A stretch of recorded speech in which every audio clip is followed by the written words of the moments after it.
हनुमान बेनीवाल जी ने पहले भी कहा है कि हम हमारी पूरी तैयारी से लड़ रहे हैं।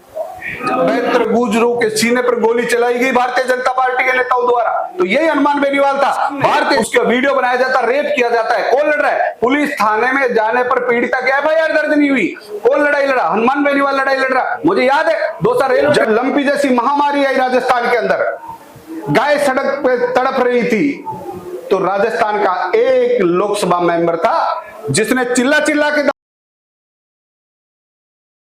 आप सबका स्वागत है। अभी हम लोग पाली में, और पाली में आज हमारे साथ राष्ट्रीय लोकतांत्रिक पार्टी के मुख्य प्रदेश प्रवक्ता श्री रोहित गुर्जर हैं। रोहित जी, सबसे पहले स्वागत है।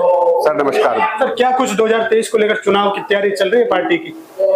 देखिए, राजस्थान के अंदर हमने इस 31 तारीख को बिरला ऑडिटोरियम जयपुर से एक हुकार भरी है। एक महीने के अंदर 30 लाख नए सदस्य जोड़ने का हमारा एक टारगेट है। आपको लगता होगा ये बहुत बड़ा टारगेट है, लेकिन राष्ट्रीय लोकतांत्रिक पार्टी के अंदर 90% युवा है राजस्थान के, जो सब क्रांतिकारी है। तो कहीं ना कहीं मुझे लगता है कि ये 30 लाख से भी बाहर जाएगी।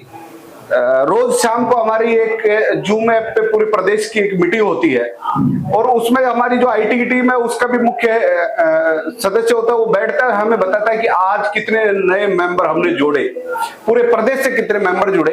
तो मुझे ये बताते हुए खुशी हो रही है कि पर डे लगभग 1 लाख, 1,10,000, 90,000 ऐसा रेशो पर डे चलता आ रहा है। जिस गति से राष्ट्रीय लोकतांत्रिक पार्टी कार्यकर्ता सदस्यता जोड़ रहे हैं, तो निश्चित रूप से मुझे लगता है कि 2023 में आरएलपी सत्ता में रहेगी, और हम राष्ट्रीय लोकतांत्रिक पार्टी 2023 का चुनाव पूरी मजबूती के साथ राजस्थान की 200 सीटों पे लड़ेंगे। सर, 2023 की रणनीति को लेकर क्या कुछ कहना चाहेंगे पार्टी की? रणनीति पिछली बार कम समय था 2018 के चुनाव के अंदर। आपको याद होगा कि जयपुर के मानसरोवर जो वीर तेजाजी मार्ग पे हमने पार्टी का गठन किया, उसके 1 महीने बाद चुनाव थे। हम चुनाव मैदान में गए, 57 उम्मीदवार हमारे पार्टी से लड़े। मुझे बताते हुए खुशी हुई कि 3 विधायक राष्ट्रीय लोकतांत्रिक पार्टी के बने। आज लोग कहते थे कि राष्ट्रीय लोकतांत्रिक पार्टी शहरों में नहीं है, आज एक चेयरमैन भी हमारा पार्टी का है, 5 प्रधान है, हमारे उप प्रधान है। पंचायत समिति सदस्यों की संख्या तो मैं इतने हैं कि आप बता ही नहीं पाऊंगा कि हर जगह, मारवाड़ में भी, जैतारण में भी 3 है, दूसरी जगह भी है, सिरोही में भी है, हर जगह राष्ट्रीय लोकतांत्रिक पार्टी अब मजबूती के साथ ग्रामीण अंचल से लेकर शहरी अंचल में आ गई है। हमारी पूरी रणनीति हमने तय कर रखी है। 1 महीने का हमारा ये सदस्यता से सत्ता की ओर जो अभियान है, इसमें हम टारगेट जो लेके चल रहे 30 लाख का, ये पूरा करेंगे। उसके बाद ये तय करेंगे कि किसको चुनाव लड़ना है, किसको संगठन का काम करना है। जिनको संगठन का काम करना है उनको अभी से प्रत्येक जिले का प्रभारी, विधानसभा का प्रभारी नियुक्त करके और मैदान में हमारे प्रत्याशी उतारेंगे। ये निश्चित रूप से मान के चलो, आज राजस्थान के अंदर कांग्रेस और भारतीय जनता पार्टी के आपसी तालमेल से, हनुमान बेनीवाल जी पिछले 15 साल से कह रहे हैं कि भारतीय जनता पार्टी और कांग्रेस मिली हुई है। अशोक गहलोत जी और मुख्यमंत्री वसुंधरा राजे, पूर्व मुख्यमंत्री जी, आपस में मिले हुए हैं। आपको ध्यान होगा अशोक गहलोत जी ने कहा था वहां सभा के अंदर, भरतपुर के अंदर, कि अगर वसुंधरा राजे जी नहीं होती तो मेरी सरकार नहीं बचती। तो ये लग गया ना, उनके मुंह से कहला दिया। तो हनुमान बेनीवाल जी की कतरी और करनी में अंतर नहीं। उन्होंने पहले भी कहा कि इस प्रदेश के अंदर भ्रष्टाचार की नींव पूर्व सीएम वसुंधरा जी और अशोक गहलोत जी मिलके भर रहे हैं। मैं इस भ्रष्टाचार को खत्म करने की, एक व्यवस्था परिवर्तन की लड़ाई आप सबके बीच में लड़ रहा हूँ। क्या राष्ट्रीय सियासी गलियारों में इस बार चर्चा है कि राष्ट्रीय लोकतांत्रिक पार्टी किसी अन्य दल के साथ गठबंधन कर सकती है? इसको लेकर आप क्या कहना चाहेंगे? देखिए, रालोपा सुप्रीमो हनुमान बेनीवाल जी ने पहले भी कहा है कि हम हमारी पूरी तैयारी से लड़ रहे हैं, 200 सीटों पे चुनाव लड़ेंगे। लेकिन राजनीति में कई बार परिस्थितियां क्या काम करती, वो मायना रखता है, संभावनाओं की राजनीति है। इस मामले में मेरे सुप्रीमो हनुमान बेनीवाल जी मेरे से ज्यादा बता पाएंगे कि किससे होगा, किससे नहीं होगा। लेकिन जहां तक मुझे अभी दिशा निर्देश मिले, 200 विधानसभा पे लड़ने का है। कई लोग तो कहते हैं कि राष्ट्रीय लोकतांत्रिक पार्टी तो जाति विशेष की पार्टी, इसको लेकर आप उन लोगों को क्या कहना चाहेंगे? देखिए, जो लोग अगर जाति विशेष की बात करते हैं कि राष्ट्रीय लोकतांत्रिक पार्टी एक जाति विशेष की पार्टी है, मैं निश्चित रूप से एक बात तो कहना चाहूंगा आपको कि एक जाति के बगैर कोई नेता नहीं बढ़ता, एक जाति के बगैर कोई नेता नहीं बढ़ सकता। ये भी सत्य है कि 36 कौम साथ हो तो वो जन नेता बनता है, लेकिन नेता बनने के लिए एक जाति चाहिए, जन नेता बनने के लिए 36 कौम चाहिए साथ में। तो हनुमान बेनीवाल जन नेता है, एक नेता नहीं है। राष्ट्रीय लोकतांत्रिक पार्टी एक जननेता की पार्टी है। अभी लोग कहते हैं कि साहब एक जाति विशेष की पार्टी है। मैं उन लोगों को बताना चाहता हूं, जब गुर्जर रहबारी बंजाराओं के ऊपर भारतीय जनता पार्टी ने जब गुर्जर आरक्षण की मांग को लेकर रेलवे ट्रैक पे गुर्जर बैठे थे, मुझे याद है वो दृश्य जब 72 गुर्जरों के सीने पर गोली चलाई गई भारतीय जनता पार्टी के नेताओं द्वारा। तो यही हनुमान बेनीवाल था, भारतीय जनता पार्टी में वो था उस टाइम में हनुमान जी, और विधानसभा के अंदर गुर्जरों की मजबूती से बात रखी। उसके बाद कर्नल किरोड़ी सिंह बैंसला के साथ रेलवे पटरी पे जाके बैठे। अब कहते हैं जाति विशेष की है, तो मैं इनसे पूछना चाहता हूं कि नागौर के अंदर पिछले दिनों हाईकोर्ट की आड़ में सत्ता की दलाली करने वाले लोग एक गरीब बंजारा बस्ती को उजाड़ने का प्रयास किया, तो कौन सामने आया? हनुमान बेनीवाल की टीम सामने आई। नारायण बेनीवाल जी, पुखराज गर्ग और इंदिरा बाबू तीनों जाके और पुलिस प्रशासन से वहां अपनी पूरी बात रखी और मजबूती से बंजारा परिवार को पुनः बसाने का काम किया। अभी हाल ही के अंदर जोधपुर में एक जवान, जो सेना का जवान होता है वो किसी कौम का नहीं होता, वो 36 कौम होता है, जो देश की सेवा करता है। उसने बड़े अधिकारियों से दबाव में आकर आत्महत्या कर ली। कौन लड़ा उनके लिए? हनुमान बेनीवाल लड़ा। आपको याद होगा गेनाराम प्रकरण के अंदर जो पुलिस प्रशासन के आला अधिकारियों से परेशान होकर परिवार सहित आत्महत्या की, किसने लड़ाई लड़ी? हनुमान बेनीवाल ने लड़ी। आपको ध्यान होगा थाना अधिकारी प्रकरण में एक दलित महिला के साथ उसके पति के सामने उसका वीडियो बनाया जाता, रेप किया जाता है। कौन लड़ रहा है? पुलिस थाने में जाने पर पीड़िता की एफआईआर दर्ज नहीं हुई।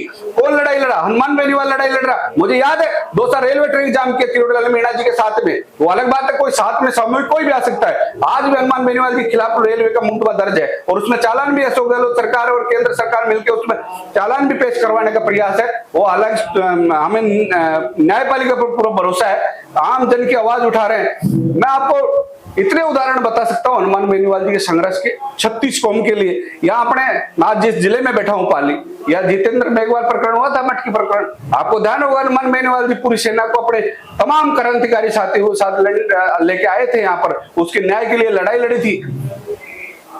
ऐसे लोग आरोप लगाते हैं, वो सबसे पहले हनुमान बेनीवाल का एक इतिहास है जो पढ़े कि हनुमान बेनीवाल की विचारधारा क्या है।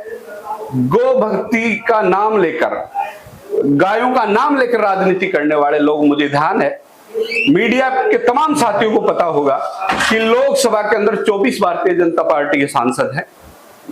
जब गाय पे त्रासदी आई, जब लंपी जैसी महामारी आई राजस्थान के अंदर, गाय सड़क पे तड़प रही थी, तो राजस्थान का एक लोकसभा मेंबर था जिसने चिल्ला चिल्ला के दाड़ दाड़ के कहा था केंद्र सरकार को कि लंपी बीमारी को महामारी घोषित करो।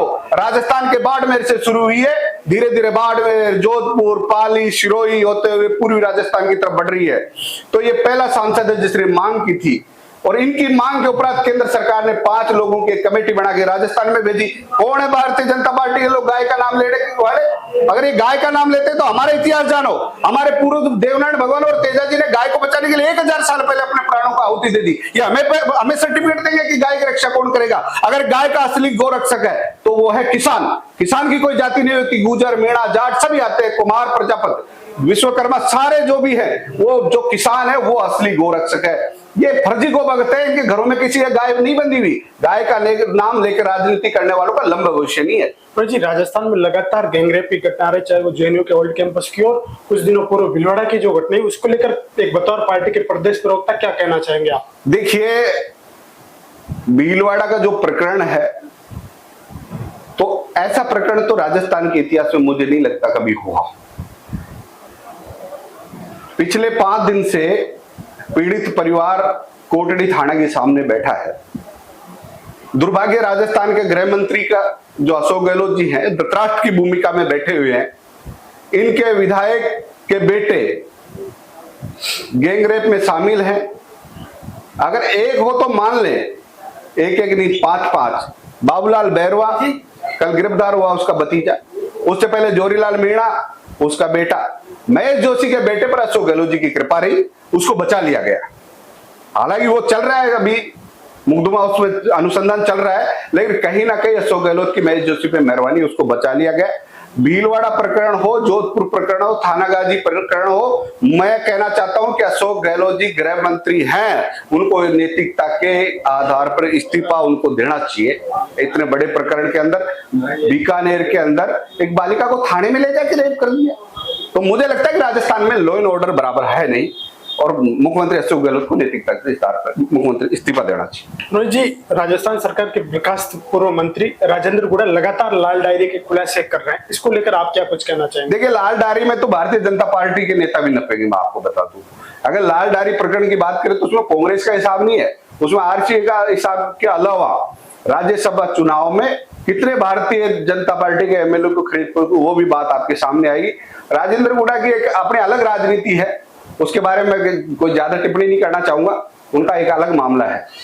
रोहित जी, पार्टी 2023 में चुनाव मुख्य कौन से मुद्दे जिन पर राष्ट्रीय लोकतांत्रिक पार्टी चुनाव लड़ेगी? देखिए, जब पार्टी का गठन हुआ तो हमने एक विचारधारा, एक सोच थी हनुमान बेनीवाल की कि किसानों को कैसे ऊपर लाया जाए, नौजवानों को रोजगार कैसे मिले। हमारा मुख्य एजेंडा है कि राजस्थान के किसानों को संपूर्ण बिजली माफ, किसानों का कर्जा पूरा माफ हो, नौजवानों को जो 5 लाख खाली पद है राजस्थान में तुरंत प्रभाव से वैकेंसी निकाल के और नौजवानों को रोजगार की व्यवस्था की जाए। स्वास्थ्य के अंदर मोहल्ला क्लिनिक गांव-गांव, शिक्षा, स्वास्थ्य और रोजगार हमारा मूल एजेंडा है। और प्रदेश में कानून का राज हो, पुलिस से अपराधी डरे, ये हमारा मुख्य मुद्दा है। 2023 का चुनाव रोहित गुर्जर लड़ेंगे क्या, विधानसभा चुनाव? ये फैसला राष्ट्रीय लोकतांत्रिक पार्टी सुप्रीमो हनुमान बेनीवाल जी पर है। अगर वो मुझे कहेंगे कि चुनाव लड़ना है तो निश्चित रूप से लड़ूंगा। अगर वो मुझे कहेंगे संगठन का काम करना है तो संगठन का काम करेंगे। मेरी अगर राय पूछो तो मैं संगठन का काम बेहतर कर सकता हूँ। जैतरण से इस बार असमंजस में कि रोहित गुर्जर लड़ेंगे या कृष्ण सिंह जी गुर्जर लड़ेंगे? देखिए, निश्चित रूप से चुनाव जरूर लड़ेंगे, लेकिन मैं नहीं लड़ूंगा। अगर मुझे तो हनुमान बेनीवाल जी का आदेश मिला तो फिर पक्का लड़ूंगा, वरना मैं संगठन का काम करूंगा और कृष्ण सिंह गुर्जर निश्चित रूप से चुनाव लड़ेगा। 2023 विधानसभा चुनाव को लेकर अपने कार्यकर्ताओं को क्या संदेश देना चाहेंगे? मेरे कार्यकर्ताओं से संदेश है कि गांव-गांव, ढाणी-ढाणी जाओ, राष्ट्रीय लोकतांत्रिक पार्टी की सदस्यता महाअभियान में ज्यादा से ज्यादा लोगों को जोड़ो और ये सदस्य अपने 2023 में काम आएंगे और अभी से कमर कस लो। धन्यवाद, नमस्कार।